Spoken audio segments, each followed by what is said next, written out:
The Holocene has ended.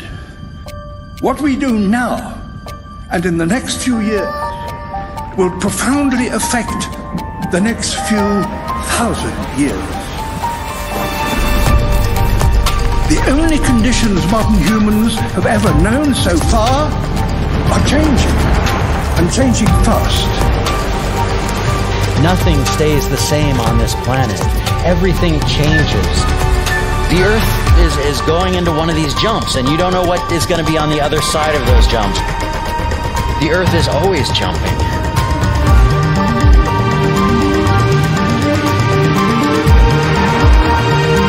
Things move on this planet. Things are not still. Everything is turning.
As it begins to run out of fuel, the sun won't simply fade away to nothing.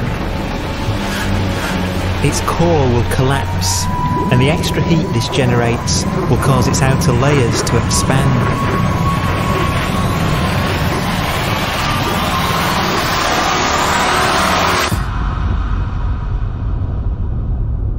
The sun is now dead. Its remains slowly cooling in the freezing temperatures of deep space.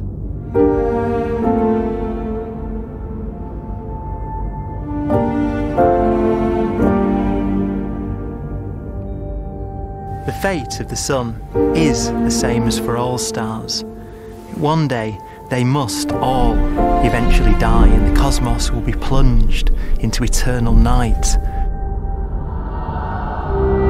All stars eventually will run out of fuel. The temperature of the universe drops. The stars, one by one, in the night sky will turn off. And there'll be no more new stars created. And so that the universe will end not with a bang, but with a whimper. And not in fire, but in ice.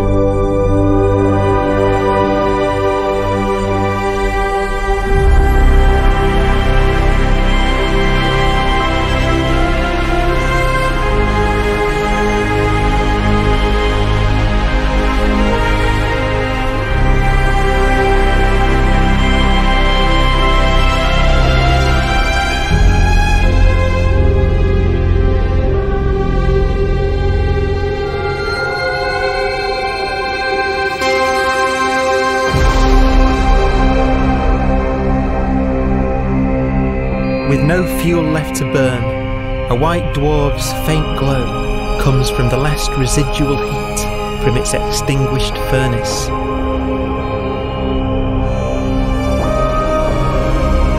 Looking at it from where the Earth is now, it would only generate the same amount of light as the full moon on a clear night.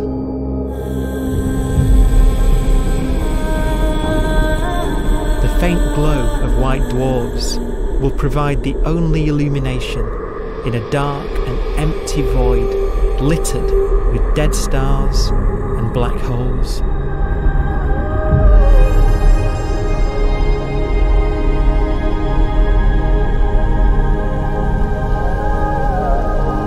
some ways, it's kind of a ghost universe. It's the corpses, the zombie stars, that will take us into the future.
Black dwarf will be the final fate of those last stars. White dwarfs that have become so cold that they barely emit any more heat or light. Black dwarfs are dark, dense, decaying balls of degenerate matter, little more than the ashes of stars. Their constituent atoms are so severely crushed that black dwarfs are 1,000,000 times denser than our sun.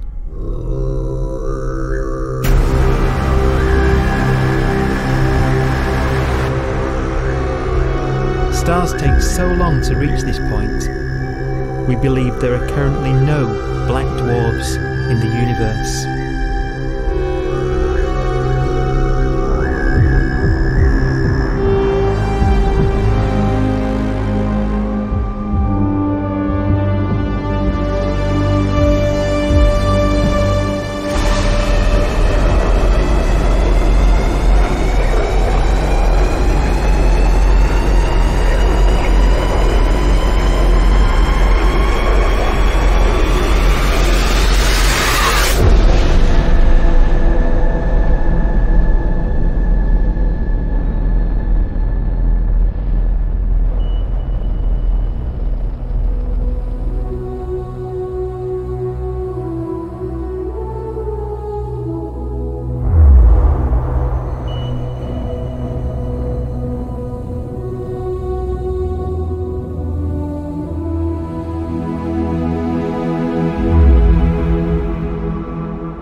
We have a pace of life that's based on really the energy available to us now.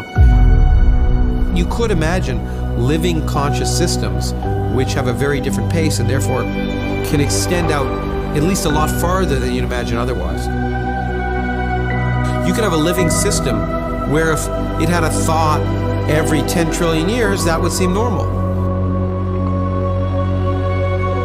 Even if our life dies out, one could imagine at some time arbitrarily far in the future, a fluctuation occurs which allows intelligent life to exist again for a little while. So you might have islands in time of intelligence.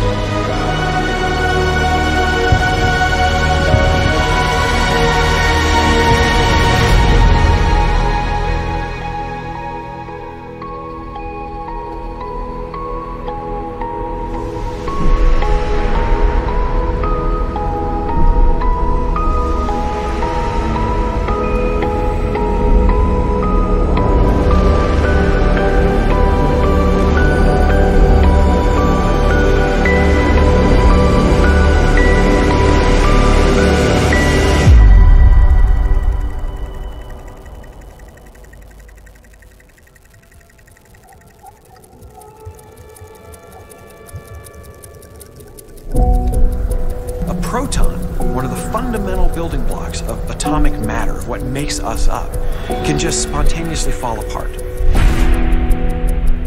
Any material that evades the pull of a black hole eventually dies away as its protons disintegrate.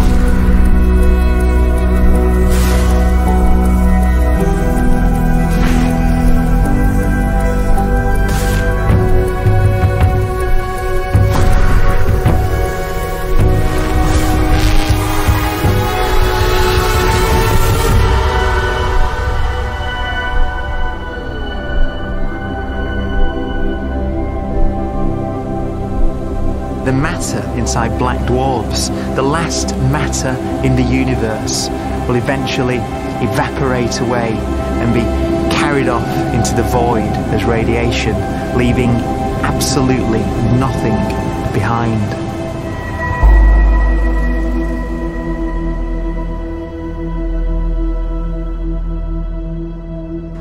With the black dwarfs gone, there won't be a single atom of matter left.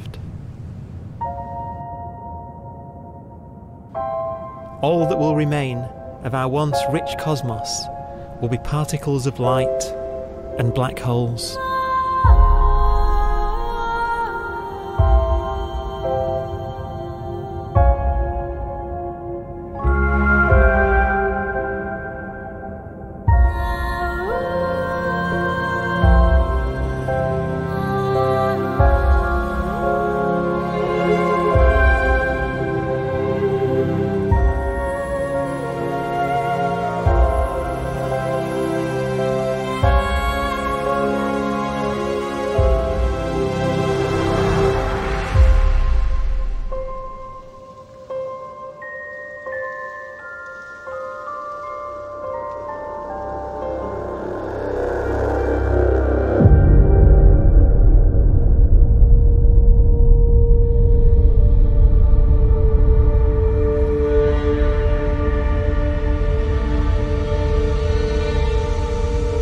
The arrow of time creates a bright window in the universe's adolescence, during which life is possible. But it's a window that doesn't stay open for long. As a fraction of the lifespan of the universe, as measured from its beginning to the evaporation of the last black hole, life, as we know it, is only possible for 1,000th of a billion billion billionth billion billion billionth billion billion billionth of a percent.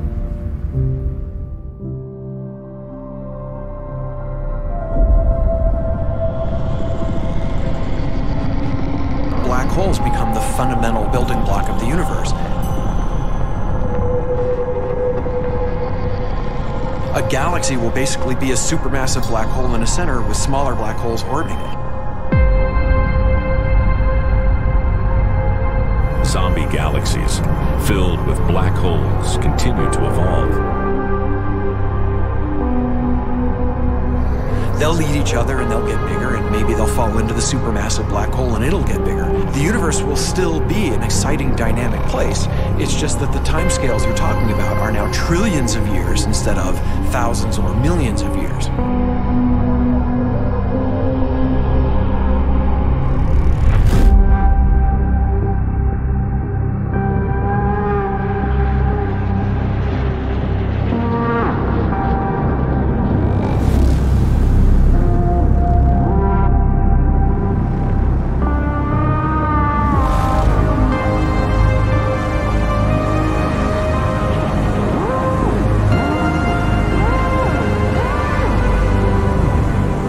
Black holes can bang on space-time like mallets on a drum.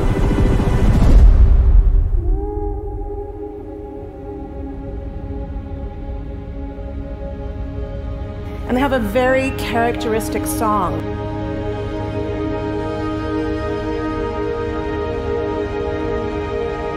Imagine two black holes that have lived a long life together.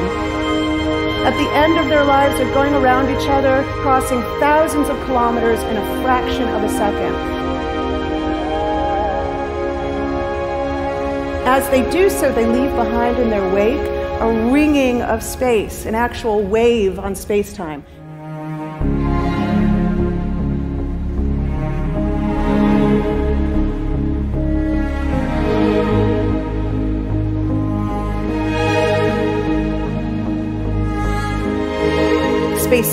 squeezes and stretches as it emanates out from these black holes banging on the universe. Those are the gravitational waves. They are literally the sounds of space ringing. And they will travel out from these black holes at the speed of light as they ring down and coalesce to one spinning, quiet black hole.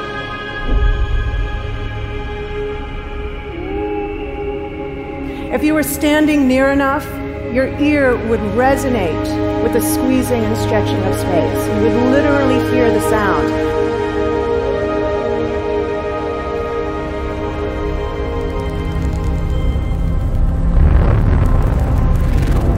Imagine a lighter black hole falling into a very heavy black hole. The sound you're hearing is a light black hole banging on space each time it gets close.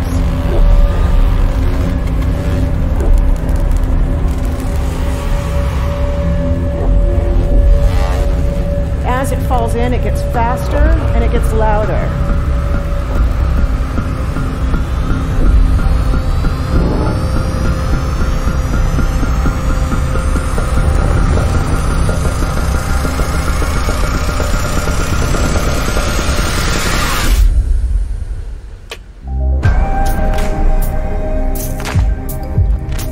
Scientists used to think black holes were immortal, but even these will one day die. Now we're talking about timescales of unimaginable length, quadrillions of years into the future. On that timescale, even the black holes begin to evaporate.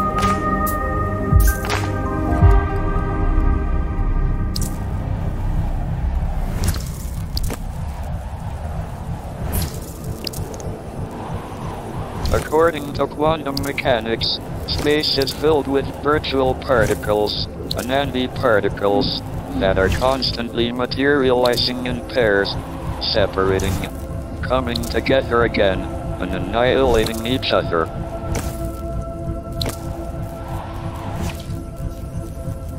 In the presence of a black hole, one member of a pair of virtual particles may fall into the hole, leaving the other member without a partner with which to annihilate.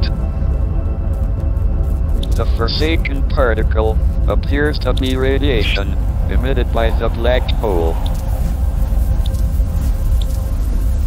And so, black holes are not eternal. They evaporate away at an increasing rate until they vanish in a gigantic explosion.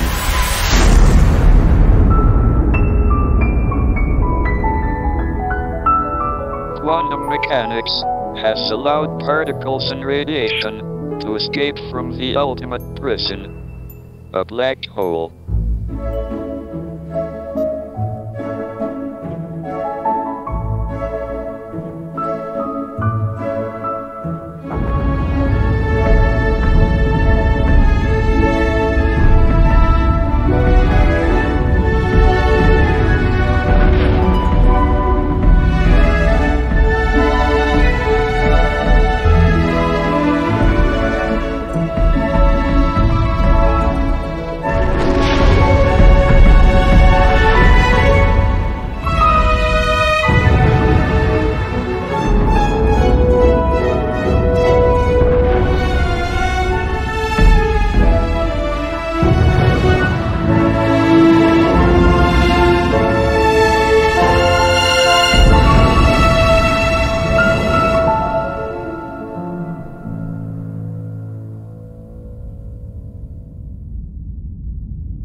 Philosophers and poets have asked the question, will the world end in fire or ice?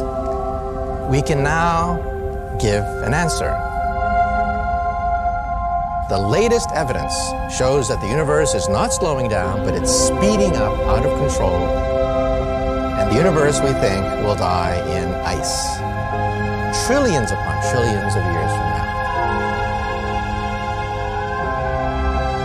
Empty space itself has energy. In every little cubic centimeter of space, whether or not there's stuff Whether or not there's particles, matter, radiation, or whatever, there is still energy, even in the space itself. And this energy, according to Einstein, exerts a push on the universe. What is the weird stuff that's accelerating the universe? We call it dark energy. And this stuff is the dominant stuff of the universe. Almost 3/4 of the matter-energy content of the universe is this dark energy. And we don't know what it is. Dark energy, unlike matter or radiation, does not dilute away as the universe expands.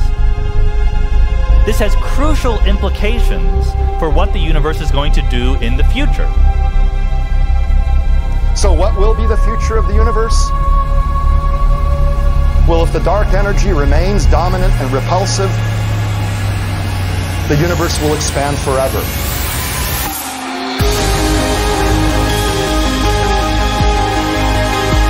Faster and faster and faster with time.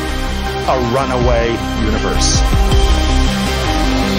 70% of the energy of the universe resides in empty space, and we don't understand why. But we do know what will happen. If that energy continues to be there, the universe will become cold and dark and empty. That's the future as it might be. We don't know because we don't yet understand the nature of dark energy. Until we do, we won't know the future. We won't even understand our own origins, and that's why we want to know and study this subject.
Does seem to be for an ever colder, ever emptier universe.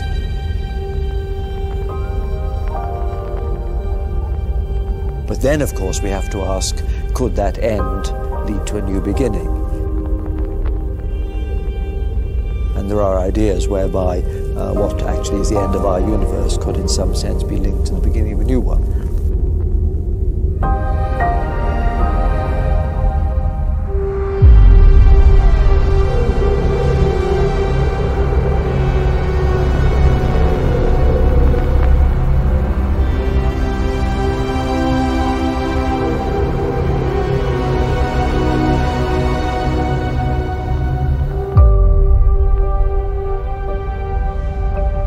We've worked out the mathematics, the equations. They seem to say that if you have an atom smasher that can concentrate tremendous amounts of energy at a single point, you can perhaps open up a gateway, a baby universe.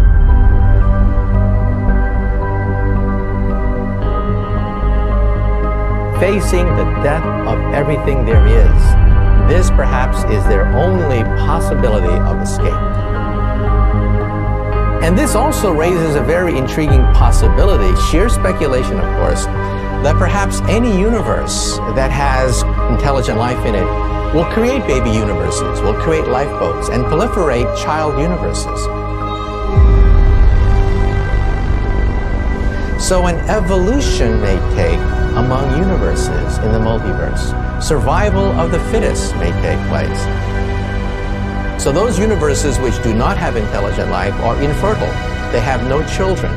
But Those universes that have mild temperatures, stars like us, would create civilizations that could open up child universes, and they would then proliferate.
After an unimaginable length of time, even the black holes will have evaporated and the universe will be nothing but a sea of photons gradually tending towards the same temperature as the expansion of the universe cools them towards absolute zero.